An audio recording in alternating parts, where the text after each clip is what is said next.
Salve, salve minha galerinha mais ou menos nerd. Sejam todos bem-vindos à nossa sala. E hoje é dia de revisão para a galera dos segundos anos lá da Marta Gifone. A nossa conversa é exatamente sobre as questões de subdesenvolvimento. A gente conversou em sala que a ideia do nosso livro é se referir a países não desenvolvidos. Mas a gente pode encontrar também o subdesenvolvimento ou em desenvolvimento. A gente precisa lembrar que essas definições elas foram mudando ao longo dos tempos. E aí a gente separou 3 momentos importantes da história para ver essas mudanças. Começando pela Revolução Francesa, quando a definição era de primeiro, segundo e terceiro estado, sendo o primeiro e segundo estado a classe privilegiada, formada pelo clero, pela nobreza. Pós Segunda Guerra Mundial, nós tínhamos a divisão em primeiro, segundo e terceiro mundo, sendo o primeiro e segundo mundo os países capitalistas e socialistas mais desenvolvidos, e o terceiro mundo composto por países que estavam entrando num trabalho de dependência, as ex-colônias, como o caso foi o Brasil. Pós-Guerra Fria, quando surgiu os termos desenvolvimento e subdesenvolvimento. Hoje há uma variação, como a gente conversou, que pode ser o em desenvolvimento ou não desenvolvido, como cita o autor do livro de vocês. Classificar um país em desenvolvido ou não desenvolvido não segue uma regra, não existe um padrão para isso. Essas classificações elas vão mudar dependendo do organismo que vai fazer essa classificação. Muitas dessas classificações elas são para fins estatísticos, e entre os principais nós temos o Banco Mundial, o PNUD, o FMI e a ONU, que fazem essas classificações. Como a gente ao longo do bimestre foi falando sobre Banco Mundial e PNUD, a gente resolveu também pegar os dois para ver essas classificações. Para o Banco Mundial, o critério utilizado é exatamente o critério de renda per capita. É aquela renda que é dividida entre a população quando você divide o PIB. Você pega o PIB e divide pela quantidade de pessoas que vivem no país. Lembrando que essa renda ela não é o cidadão receber o valor, mas sim investimento. E aí o país ele pode ser classificado em baixa, baixa, média alta ou renda alta. Os países de baixa renda são aqueles que ganham menos de $1.005 em renda per capita. Os de média baixa variam de $1.006 até $3.975.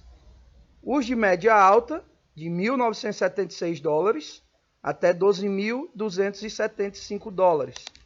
E a galerinha lá de renda alta são aquela galera que fica acima dos $12.275. Tá? Então essa é a classificação feita pelo Banco Mundial, em cima do critério de renda per capita. Já para o PNUD, Programa das Nações Unidas para o Desenvolvimento, o critério utilizado é o IDH, que é um critério que a gente já conversou muito nas aulas anteriores, que ele mede principalmente 3 indicadores. A saúde, que faz referência à expectativa de vida, a escolaridade, que é o grau de instrução, e exatamente a renda dessa população. E aí para o PNUD nós também vamos ter 4 classificações, que também vão variar em médias. Nós usamos o DH, que seria o desenvolvimento humano, e aí nós temos os países de DH baixo, que são aqueles países que são avaliados de 0,522 pontos. Nós temos os países de DH médio, que seria desenvolvimento humano médio, e a nota que a gente usa é de 0,698. Os países de DH elevado, que são aqueles países que chegam a uma nota um pouco maior, próxima de 1, que é 0,793. E nós temos os países de DH muito elevado, que são aqueles países que estão mais próximos de 1. É importante a gente ressaltar que quanto mais próximo de 1, como a gente já observou, melhor será a classificação do país. Tá? Então, muita atenção nos valores e cuidado para não confundir essas classificações. Ok? Então, essa é a nossa primeira parte. Desigualdades no mundo não desenvolvido. A nossa segunda parte, a gente vai falar sobre os problemas. E aí é importante a gente entender que os problemas, eles são muito comuns entre esses países. Apesar de que o nível desses problemas, eles podem variar. Tem um país que tem um problema mais acentuado, se comparado com outro país, mas em relação a outro ele tem um índice melhor. Então, muitos desses problemas, eles foram gerados devido ao processo histórico a qual esses países foram submetidos. Como, por exemplo, o processo de colonização. Muitos deles são ex-colônias, como, por exemplo, o Brasil. E a gente sabe que algumas dessas colonizações elas eram do tipo de exploração. Isso era ruim.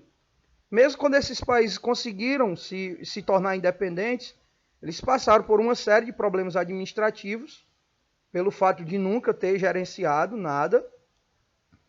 Governos ditatoriais, como muitos dos nossos vizinhos aqui na América do Sul.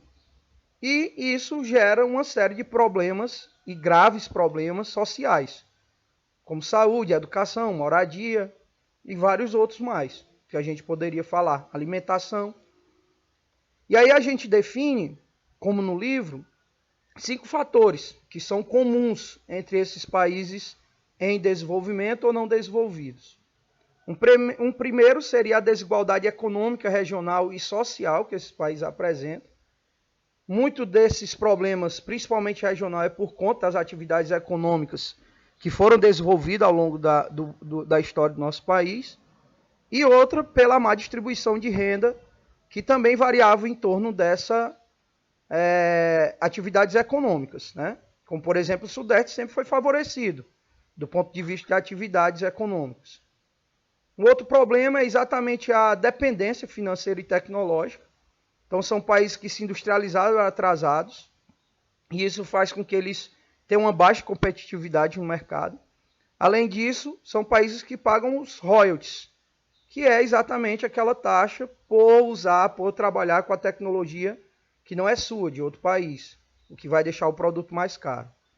As dívidas externas, isso vai causar um acúmulo. Você pega o dinheiro para investir na economia do país e não consegue pagar. Então acumula, atrasa e você vai pagar mais juros, no caso o país vai pagar mais juros. Um outro é a balança comercial desfavorável, quando o país compra mais do que vende, e isso gera o que nós chamamos de déficit. E aí o déficit, pela continha que a gente está fazendo aí, dá para entender. Você vendeu 1.000, mas comprou 1.500. Então no final das contas você ficou aí com a dívida de 500. Né? E isso acaba prejudicando, né, o país. O que seria o saldo devedor.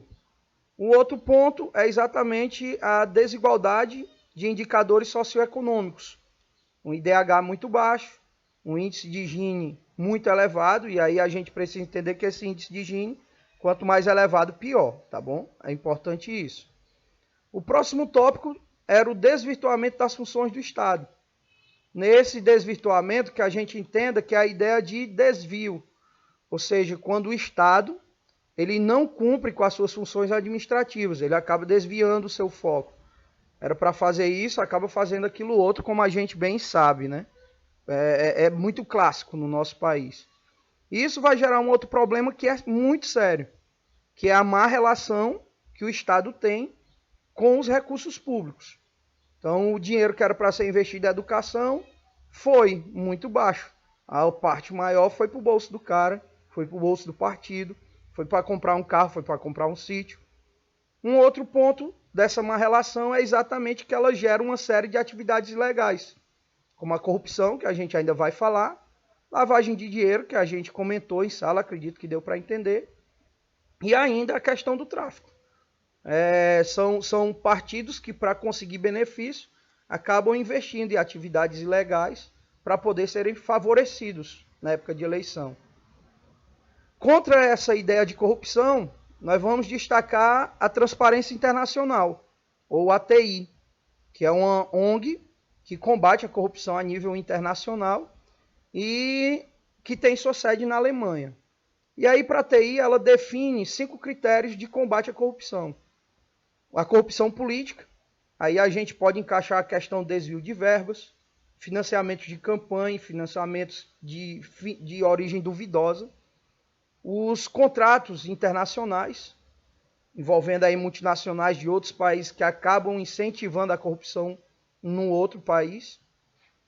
A corrupção do setor privado, e aí vem a história das empreiteiras, né, grandes construtoras, e por ser privado isso acaba atrapalhando a investigação, porque é uma dinâmica diferente.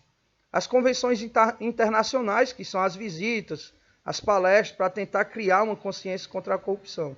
E o último lá, que passou aqui o vídeo, desculpa, era o ponto sobre o que agora eu ia esquecendo, pobreza e desenvolvimento, como que ele vai favorecer, como que a corrupção vai influenciar nisso. E o último ponto, galera, é o índice de percepção de corrupção, que é um índice criado pela TI, né? É feito pela TI, que nós chamamos de IPC, aí de forma mais resumida. Ele consta em um relatório anual. Esse relatório é muito importante a gente ressaltar que ele mede a percepção, não a corrupção. Não tem como a gente medir a corrupção, porque embaixo tem muita coisa envolvida, né? Como dizia o presidente do STF, na Lava Jato, por exemplo, quando puxa uma pena vem uma galinha, ou seja, vem um problema e mais uma série de problemas para ser resolvidos. Essa percepção ela é feita por profissionais, instituições que trabalham dentro do próprio país que está sendo analisado. Um outro ponto também levado em consideração no IPC é como o Ministério Público, os tribunais e as mídias, elas tratam a conversa sobre corrupção. O Ministério Público aceita denúncias, ok. Os tribunais julga e também dá sentença nos investigados, ok. E a mídia divulga tudo isso, ok. Então esse índice ele é medido de 0 a 100, onde mais próximo de 100 melhor e mais próximo do 0 pior. O Brasil atualmente é classificado na posição 76, com uma nota aí de 460. A ideia do Estado falido ali também passou, mas é quando o Estado ele perde suas funções. Desculpa aí o desencontro, galera, mas eu vou aproveitar essa narração porque estava muito ruim, beleza? Boa prova.